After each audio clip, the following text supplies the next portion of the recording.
Netflix वालों,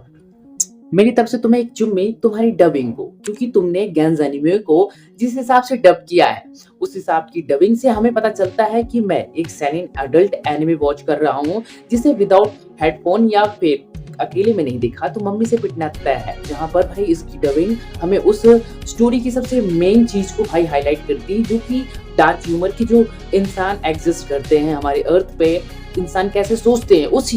humour को तुमने अपनी डबिंग के थ्रू प्रेजेंट किया है, जिसे मैं देखकर काफी इंप्रेस हुआ हूँ। जहाँ पर मैं गैंज एनिमे का मुझे बहुत ज्यादा कुछ अच्छा लगा है तो वो है उनकी कहानी में जो स्टोरी में ह्यूमन एग्जिस्ट करते हैं, उनके सोचने का तरीका कि एक्चुअल लाइफ में भी ह्यूमन ऐसे ही सोचते हैं। जहाँ पर तुम्हें पता ही होगा कि किस तरह तुमसे लोग बात करते हैं, वो बात करने का दिखावा करते हैं, ऐसा दिखाते हैं कि वो तुम्हारी बातें सुन रहे हैं, बट एक्चुअल में उनके माइंड में ये थिंकिंग चल रही होती है कि अबे यार इस चूतिया अपने नए प्रॉब्लम के साथ आ गया है, बकबक कर रहा है, इसकी बकबक खत्म होगी जिसके बाद वो घर जाके अपने पर्सनल काम कर सके, जिनमें कि कुछ भी उनका पर्सनल काम हो सकता है, जिनमें वो सोचते हैं कि मुझे घर जाके गेम खेलना है, मुझे अपनी बंदी से बात करना है, मुझे हिलाना, फोन देखकर मुझे एनिमे देखना है, मुझे मूवी देखने जाना है, मुझे खेलने जाना है। इस टाइप की वो थिंकिंग कर रहे होते हैं जब उनको तुम अपनी बातें बता रहे होते हो। वो तुम्हें सिर्फ चूतिए के अलावा और कुछ नहीं समझते हैं। उस ह्यूमर को इन्होंने बड़े अच्छे तरीके से मेंटेन किया अपनी कहानी में। जहाँ पर कहानी की प्रॉब्लम तो तब शुरू होती है जब किस तरह भाई के कुरोनो और उसके बचपन का दोस्त मजारो काटो एक ही रेलवे स्टेशन पे अपनी ट्रेन का इंतजार कर रहे होते हैं, और वहीं पर एक शराबी आता है, गलती से वो ट्रेन के ट्रैक पे गिर जाता है और वहीं पर लोग ये सब खड़े होकर देख रहे होते हैं, बट काटो कूद पड़ता है बचाने के लिए। जहाँ पर अपने वो दोस्त भाई के को कॉल देता है उसकी हेल्प के लिए, जहाँ पर वो शराबी को तो बचा लेते हैं बट ट्रेन वहां पर रुकती नहीं है, क्योंकि वो एक्सप्रेस ट्रेन रहती है जिसकी वजह से वो चलती जाती है। जब मजारो काटो और अपना के कुरोनो भाई मारे जाते हैं, दोनों के दोनों भाई कट के जब मर जाते हैं तो उनकी आंखें खुलती है, और आंखें खुलने के बाद वो एक अजीब से रूम में खुद को पाते हैं जहां पर और भी आसपास लोग रहते हैं, और वो उनकी डेथ हाल ही फिलहाल में हुई है। जहां पर उस रूम से वो लोग बाहर निकलने की कोशिश करते हैं, जहां पर वो निकल नहीं पाते, बट उनके रूम के बीचों बीच ही एक सर्कल ब्लैक बॉक्स रहता है, जो कि उसमें लिखा रहता है गन्स। जहाँ पर वो बॉक्स जब ओपन होता है तो उसमें से निकलते हैं ब्लैक सूट और कुछ गन्स, जिनमें से भाई काफी सारे लोग गन को पिकअप करते हैं, बस के कुरुनो के अलावा कोई भी सूट को नहीं उठाता। जहाँ पर के कुरुनो सूट को उठा तो लेता है, उसके बाद उन्हें मिशन दिया जाता है। मिशन ये रहता है कि उन्हें ओनियन एलियन को मारना है, जहाँ पर वो किस तरह फैक्ट मशीन के थ्रू उस रूम के बाहर भेजे जाते हैं, और भेजने के बाद किस तरह उनका सामना एलियन से होता है। उन्हें समझ में आता है कि एक्चुअल में एलियन एग्जिस्ट करता है, जहाँ पर वो ओनियन एलियन को शुरुआत में तो कमजोर समझ रहे थे, बट जब उसका असली रूप देखते हैं तो इस रूप में काफी सारे वो रूम के मेंबर्स मारे जाते हैं, जिनमें बड़े मुश्किलों से ओनियन एलियन को मारा तो जाता है। जहाँ पर हमारा की कुरुनो जो सूट ब्लैक कलर का उठाया था उसके बारे में भी पता चलता है कि एक्चुअल में ये सूट काफी एबिलिटीज देती है, तुम्हारे नॉर्मल एबिलिटीज को बहुत ग्रैंड लेवल में पुश कर देती है, जिनमें तुम्हारे जंप और स्पीड इन सब स्किल को भाई बढ़ा देती है बहुत बड़े पैमाने पे। जहाँ पर किस तरह वो भाई ओनियन एलियन को जब मार के वापस से उसी रूम में आते हैं तो उन्हें दिखता है क्या है कि उनमें से सिर्फ जितने भी रूम में लोग थे उनमें से सिर्फ 5 लोग बचे हैं, जिनमें अपना निशी आता है, साथ में के कुरुनो, और आती है एक डॉग, और साथ में अपना मजारो काटो, और साथ में आती है एक लड़की जिसका नाम है किशिमोतो। इसके बाद हमें निशी सामने आता है और निशी बताता है कि एक्चुअल में ये चीजें चल क्या रही है, जिसमें वो थोड़ा सा हिंट देता है क्योंकि वो ऑलमोस्ट 1 साल से इस चीज को झेल रहा है। जहाँ पर वो सबसे पहले इंट्रोड्यूस कराता है कि एक्चुअल में तुम्हारी डेथ हो चुकी है। जब तुम्हारी डेथ हुई तो ये जो ब्लैक कलर का सर्कल है, सस्पिशियस सा बॉक्स है, ये फैक्ट मशीन के थ्रू तुम्हारी बॉडी को टेलीपोर्ट कर देता है इस रूम में, जहां पर टेलीपोर्ट करने के बाद तुम्हें ये मिशन पे भेजता है। ये मिशन भाई एलियन की खात्मे के ऊपर है, जहां पर तुम एलियन को जब मारते हो तो तुम्हें एक एलियन के मारने का 5 पॉइंट मिलता है, और जब 100 पॉइंट तुम कर लेते हो तो तुम इस गेम को क्वाइट कर सकते हो, या फिर तुम किसी भी पसंदीदा मरे हुए पर्सन को इस गेम में ऐड ऑन करवा सकते हो अपने मजे के लिए। जहां पर ये बातें वो रखता है और ये भी बताता है कि तुम चाहो या ना चाहो तुम्हें ये गेम खेलना पड़ेगा, क्योंकि तुम मर चुके, तुम्हारे पास कोई रास्ता है ही नहीं, और इस मिशन को तुम पूरा करोगे तभी तुम अपनी नॉर्मल लाइफ में जा सकते हो। जहां पर वो बताता है कि तुम्हें पहले मिशन दिया जाएगा, उस मिशन में जाओगे, उस मिशन से अगर तुम सर्वाइव कर गए, एलियन को मारे, पॉइंट्स कलेक्ट किए, अगर नहीं भी कलेक्ट किए पर इस मिशन में सर्वाइव करके कर जाते हो तो तुम्हें इसी रूम में वापस से फैक्ट मशीन के थ्रू टेलीपोर्ट किया जाएगा। टेलीपोर्ट करने के बाद किस तरह फिर से तुम अपने नॉर्मल लाइफ में जाओगे और नॉर्मल लाइफ में जब चल ही रहे होगे,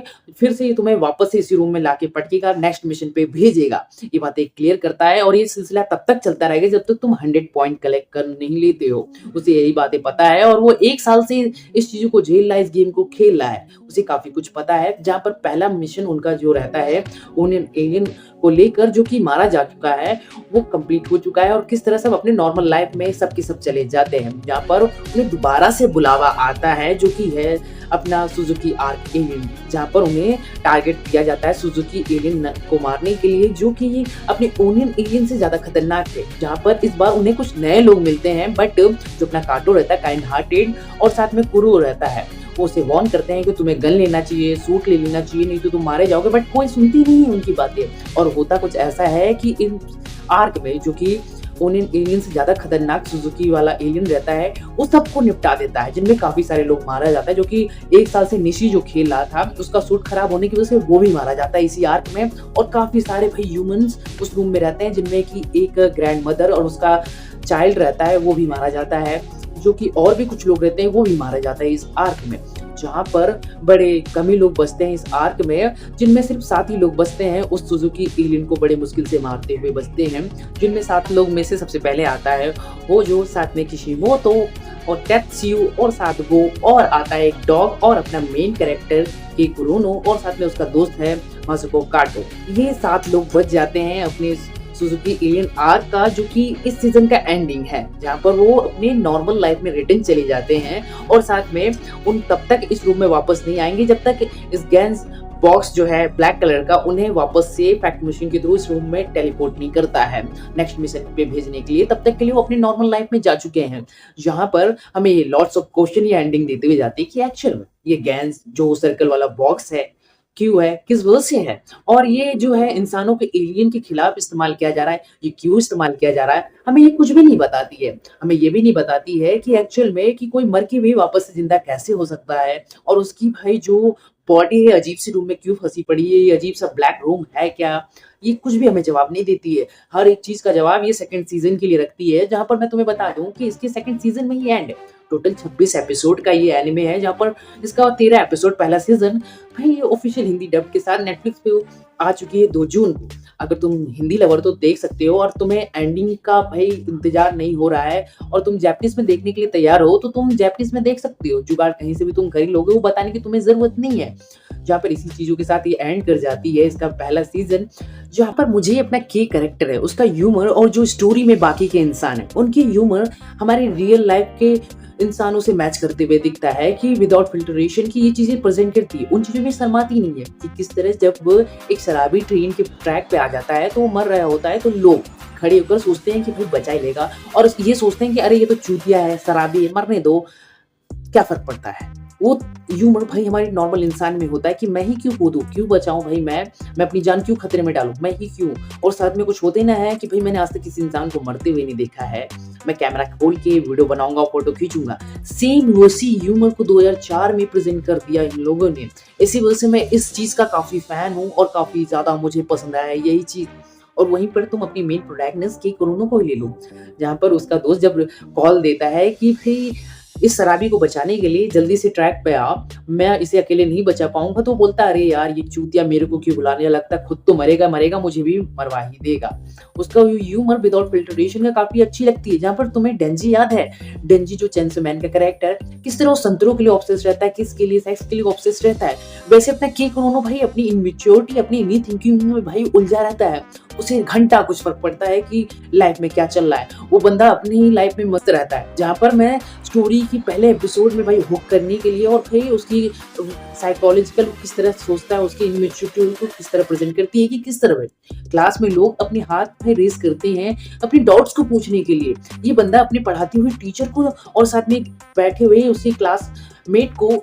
नेकेड इमेजिन करके अपना खड़ा कर ले रहा है बंदा। किस टाइप की इसकी थिंकिंग, इसकी इमैच्योरिटी दिखती है और साथ में इसका ठरकपन दिखता है। डेंजी का अगर कोई पापा है तो इसे बोल सकती हो भाई, जहाँ पर डेंजी तुम्हें पसंद आया तो लिटरली के कुरोनो भी पसंद आएगा। उसका ठरकपन कि किस तरह भाई क्लास में अपने टीचर को इमेजिन करके खड़ा कर लेना, जहाँ पर किसी भाई गेट पे एक बिकिनी वाली लड़की का फ़ोटो देख के कि आज घर जाके हिलाऊँगा, सेक्स मैगज़ीन ले जाके भाई आज घर जाके हिलाऊँगा। भाई मैं तो वर्जिन ही मर जाऊँगा इस गेम की बदौलत, अगर भाई मुझे वर्जिन नहीं बनना है, मुझे सेक्स करना है। वो ह्यूमैनिटी भाई दिखाती है कि एक्चुअल में इंसान छोटे टीनेजर लड़के ऐसे ही सोचते हैं, जहाँ पर उन टीनेजर लड़कों से अगर कोई लड़की सिर्फ़ हँस बोल के बात कर ले फ्रेंडली तो उन्हें लगता है कि भाई ये देने वाली है।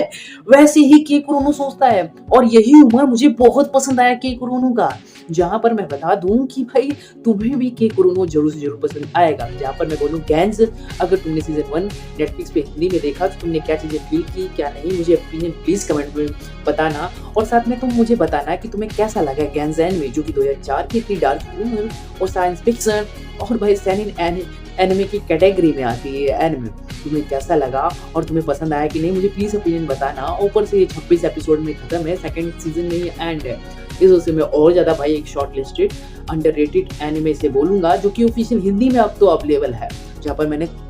जो जानने वाले हैं, जो बहुत ज़्यादा एनिमे देखते हैं, मेरा एक दोस्त, मैंने उससे भी बात किया बट उसे गैंग्स एनिमे के बारे में पता ही नहीं था।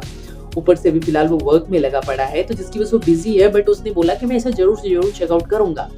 जहाँ पर भाई मैं तुम्हें बोलूँगा कि तुम मेरे पे ट्रस्ट करके भाई इसे देखो। तुम्हें ये स्टार्टिंग के एपिसोड की जो इसकी डबिंग है ना, अबे चूतिए, भोसड़ी के, गांडू हँसा देती है और तुम बोल देते हो कि भाई मैं इस एनिमे को भाई एंड तक देखने वाला हूँ, और तुम देखने जाते हो और तुम्हारा ये डिसीजन तुम्हें बिल्कुल निराश नहीं करेगा ये एनिमे। तुम डेंजी के फैन हो तो तुम अपने के कुरोनो को भी पसंद कर ही लोगे, क्योंकि के कुरोनो उसके नेक्स्ट लेवल का आता है। तुमने डेंजी की ठरक तो बस इतना देखा है, के कुरोनो का ठरक इतना है,